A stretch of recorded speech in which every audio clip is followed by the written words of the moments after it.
Hello friends, இன்றைக்கி ஹாட்டான topic என்னென்னு பார்த்தீங்கன்னா interaction meeting between Nirmala Sitharaman with Annapurna ஹோட்டலோட அதிபர் ஸ்பீச் தான் இன்றைக்கி மீடியாவில் ஃபுல்லாக ட்ரெண்டிங் ஆகிட்டு இருக்கு. ஓகே,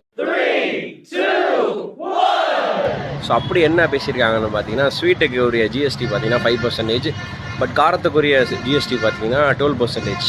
ஓகே, ஸோ இப்போ பன்னுக்கும் ப்ரெட்டுக்கும் ஜிஎஸ்டி கிடையாது. அதே அந்த பன்னில் பார்த்தீங்கன்னா ஒரு ஜாமை தடவி இல்லை க்ரீமை வச்சுட்டாங்கன்னா அதுக்கு ஜிஎஸ்டி பார்த்தீங்கன்னா 18% போடுறாங்க. ஓகேவா? ஸோ இது மக்கள் பொறுத்தளவு ஒரு பில்லை எடுத்துகிட்டு வரும்போது எல்லாமே ஜிஎஸ்டி வேரியேஷனாக இருக்குது. ஒரு பர்சன் வந்து சாப்பிட்றாங்கன்னா, காஃபி சாப்பிட்றாங்க, ஸ்வீட் சாப்பிட்றாங்க, ஸ்நாக்ஸ் சாப்பிட்றாங்கன்னும் போது வெவ்வேறு ஜிஎஸ்டி இருக்கனால பில்லே கம்ப்யூட்டரே திணறி போயிடுது அப்படின்றாங்க. ரைட்டா?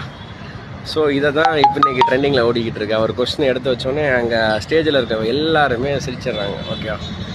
ஹாட்டான டாப்பிக்காக வருது. அவங்க என்ன சொல்கிறாங்க, ஒன்று ஜிஎஸ்டி எல்லாமே காமனாக வைங்க மேடம், இல்லை ஒரே இதாக ஹைக் பண்ணி வைங்க. இப்போ 12%, 18% ஒரே ஹைக் பண்ணி வைங்கன்ற மாதிரி இன்றைக்கி டாபிக் ஓடிக்கிட்டு இருக்கு. ஸோ இதுதான் இன்றைக்கி உடைய ட்ரெண்டிங் டாபிக்ஸ்.